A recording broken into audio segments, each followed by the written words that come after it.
नमस्कार मित्रांनो. वृक्षवल्ली आम्हा सोयरे वनचरे, वृक्षवल्ली आम्हा सोयरे वनचरे, पक्षी सुस्वरे आळवती, पक्षी सुस्वरे आळवती. मित्रांनो, या संतांच्या ओळी आठवल्या की आपल्याला नक्कीच जाणवतं की पर्यावरण म्हणजे काय आणि त्याचं आपल्या आयुष्यात काय महत्व आहे. 5 जून पर्यावरण दिन सोहळा साजरा करण्यासाठी आम्ही तुमच्यासाठी घेऊन आलोय एक उत्तम सूत्रसंचालनाचं साधं, सोपं आणि दर्जेदार फॉर्मॅट. पर्यावरण दिन 5 जून सूत्रसंचालन. जेव्हा तुम्ही सूत्रसंचालन करत असता, तेव्हा तुमच्या आवाजात एक चढ-उतार असला पाहिजे आणि आणखीनच जर वेगळं काही करायचं असेल, तर पार्श्वभूमीला म्हणजे बॅकग्राऊंडला एक हलकंसं निसर्गाशी संबंधित म्युझिक लावून तुम्ही चालू केला, तर तुमचं सूत्रसंचालन अधिक दर्जेदार आणि भारदस्त वाटेल. चला तर सुरुवात करूया. समजा तुम्ही सूत्रसंचालक किंवा सूत्रसंचालिका आहात. नमस्कार आणि शुभ सकाळ. आजच्या या सुंदर आणि महत्त्वाच्या दिवशी जागतिक पर्यावरण दिनाच्या निमित्ताने आयोजित या सोहळ्यात मी तुमचं स सर्वांचे मनःपूर्वक स्वागत करतो किंवा करते. आता सूत्रसंचालनातील प्रस्तावनेचा भाग सूत्रसंचालन चालू करताना आपण आजचा कार्यक्रम का आयोजित केला आहे याबद्दल थोडीशी प्रस्तावना दिला तर तुमचं सूत्रसंचालन अधिक उठावदार दिसेल. मित्रांनो, आज 5 जून हा केवळ एक दिवस नाही, तर पर्यावरणाच्या रक्षणाची शपथ घेण्याचा, निसर्गाबद्दल कृतज्ञता व्यक्त करण्याचा आणि भविष्यासाठी पाऊल उचलण्याचा दिवस आहे. आपल्या संस्कृतीने नेहमीच निसर्गाला देव मानले आहे.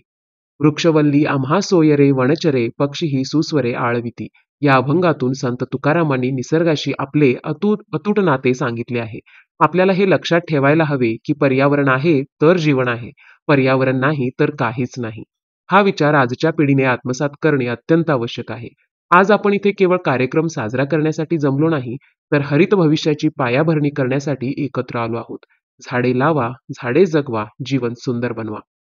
या छोट्या वाक्यात जीवनाचा खूप मोठा अर्थ दडलेला आहे. चला तर मग या निसर्गरम्य दिवसाची सुरुवात करूया.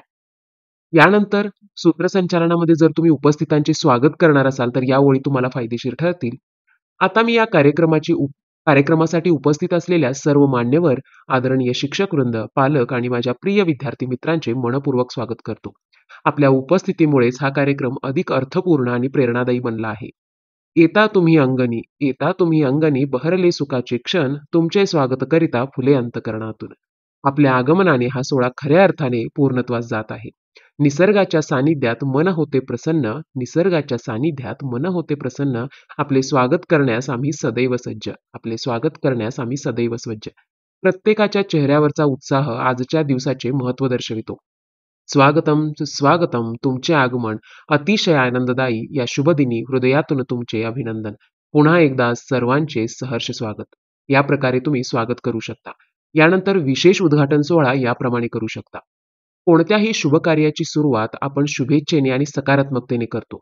आजच्या पर्यावरण दिनाच्या सोहळ्याचे औपचारिक उद्घाटन करण्यासाठी मी व्यासपीठावर उपस्थित असलेल्या आपल्या शाळेच्या आदरणीय मुख्याध्यापिका श्रीमती या ठिकाणी त्यांचे नाव घ्या. आपले आजचे प्रमुख पाहुणे यांना विनंती करतो की त्यांनी प्रतिकात्मक बीजारोपण करून किंवा रोपाला पाणी घालून या कार्यक्रमाची सुरुवात करावी.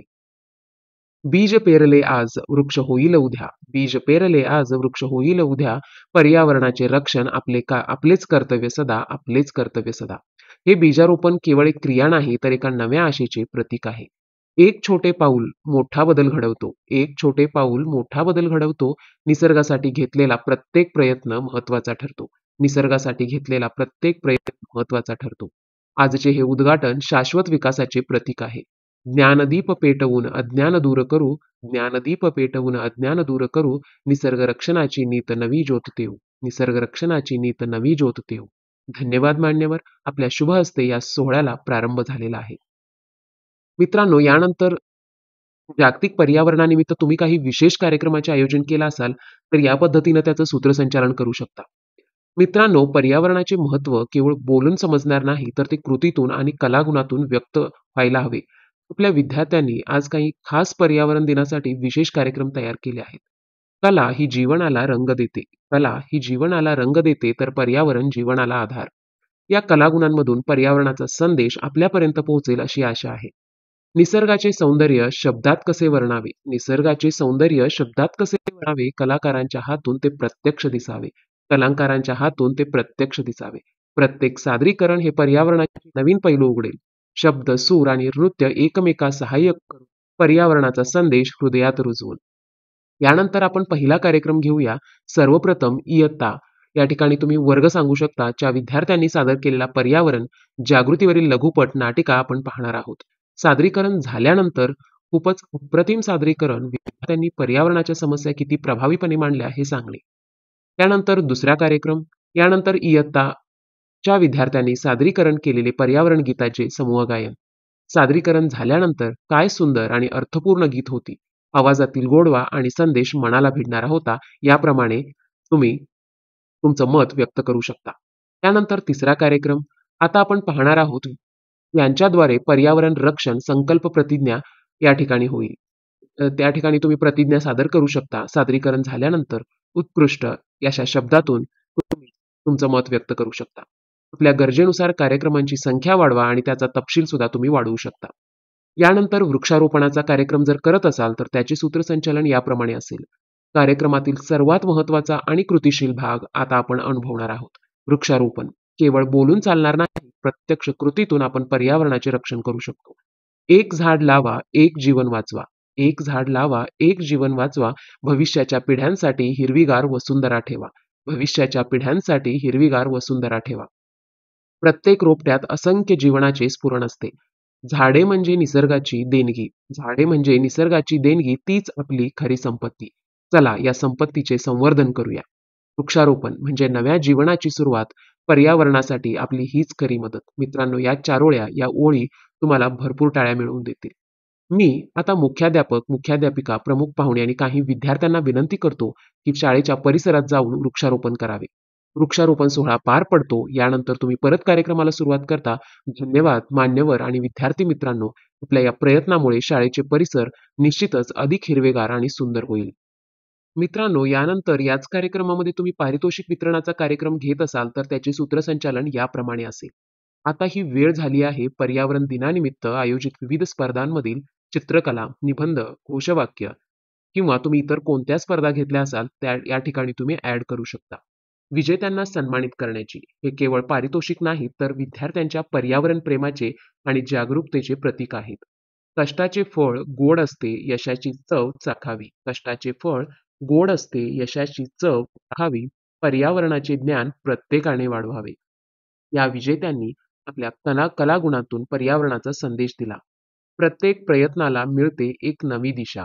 प्रत्येक प्रयत्नाला मिळते एक नवी दिशा. यशाची ओढ लावते मनाला नवी.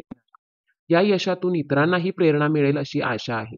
उत्कृष्ट कामगिरीचा मिळतो आज मान. पर्यावरण रक्षणाचा उंचावूया मान. मी आता आपल्या प्रमुख पाहुणे आणि मुख्याध्यापक यांना विनंती करतो की त्यांनी व्यासपीठावर येऊन विजेत्यांना पारितोषिक प्रदान करावे. विजेत्यांची नावे पुकारून तुम्ही पारितोषिक द्या. यानंतर सर्व विजेत्यांचे खूप खूप अभिनंदन. तुमचे कार्य खरोखरच कौतुकास्पद आहे अशा शब्दात आभार माना. काही वेळा कार्यक्रमात सूत्रसंचालकाकडेच आभार प्रदर्शनाची जबाबदारी येते आणि काही वेळेला इतर शिक्षकाकडे ती नेमण्यात आलेली असते. त्यासाठी एक साधं सोपं आभार प्रदर्शनाचं फॉर्मॅट सुद्धा इथं दिलेलं आहे. जर तुम्हीच आभार प्रदर्शन करत असाल तर याप्रमाणे करू शकता. कार्यक्रमाच्या अंतिम टप्प्यात आपण आलो आहोत. आभार प्रदर्शनाचा आजचा हा पर्यावरण दिन सोहळा यशस्वी करण्यासाठी ज्यांनी प्रत्यक्ष आणि अप्रत्यक्षपणे योगदान दिले त्या सर्वांचे आभार मानणे हे आपले कर्तव्य आहे. मी सर्वप्रथम आपले आजचे प्रमुख पाहुणे प्रमुख पाहुण्यांचे नाव घ्या ज्यांनी आपल्या व्यस्त वेळेतून वेळ काढून आम्हाला मार्गदर्शन केले. त्यांचे मनपूर्वक आभार. शब्द त्यांचे अमूल्य धन, मार्गदर्शन त्यांचे अनमोल योगदान अशा चारोळ्या सुद्धा तुम्ही वापरू शकता. त्यांच्या उपस्थितीने कार्यक्रमाची शोभा वाढली. तसेच आपल्या शाळेचे आदरणीय मुख्याध्यापक किंवा मुख्याध्यापिका ज्यांनी या कार्यक्रमाच्या आयोजनासाठी प्रेरणा दिली आणि सर्वतोपरी सहकार्य केले त्यांचेही मी मनपूर्वक आभार मानतो. यासाठी चारोळे आहेत. कर्तव्याची जाणीव, ध्येयाचे स्पष्ट भान. कर्तव्याची जाणीव, ध्येयाचे स्पष्ट भान. त्यांच्यामुळेच आजचा हा सुंदर सोहळा महान. त्यांच्यामुळेच आजचा हा सुंदर सोहळा महान. या कार्यक्रमासाठी अथक परिश्रम घेणारे सर्व शिक्षक आणि शिक्षकेतर कर्मचारी ज्यांच्या मेहनतीशिवाय हा कार्यक्रम शक्यच नव्हता त्यांचेही खूप खूप आभार. अथक परिश्रम, अखंड साथ, त्यांच्यामुळेच यशाची झाली पहाट. आणि सर्वात महत्त्वाचे म्हणजे माझे प्रिय विद्यार्थी मित्रांनो ज्यांनी आपल्या उत्साहाने, सहभागाने आणि कलागुणांनी या कार्यक्रमाला खरा जिवंतपणा आणला त्यांचेही खूप खूप आभार. तुम्हीच आहात उद्याचे नागरिक, तुम्हीच घडवाल हरित भविष्याचे शिल्पकार. आपण सर्वांनी पर्यावरण रक्षणाचा घेतलेला संकल्प नेहमी स्मरणात ठेवा आणि त्यानुसार कृती करा. हीच अपेक्षा. पर्यावरणाचे रक्षण फक्त एका दिवसाचे काम नाही, ती आहे जीवनभर पाळायची निष्ठा, मानवतेची शान. यासोबतच मी आजच्या पर्यावरण दिन सोहळ्याचा समारोप झाल्याचे जाहीर करतो. धन्यवाद. मित्रांनो, हे सूत्रसंचालनाचं फॉर्मॅट आवडल्यास, सोपं वाटल्यास, दर्जेदार वाटल्यास नक्कीच लाईक, शेअर आणि सबस्क्राईब करायला विसरू नका. धन्यवाद.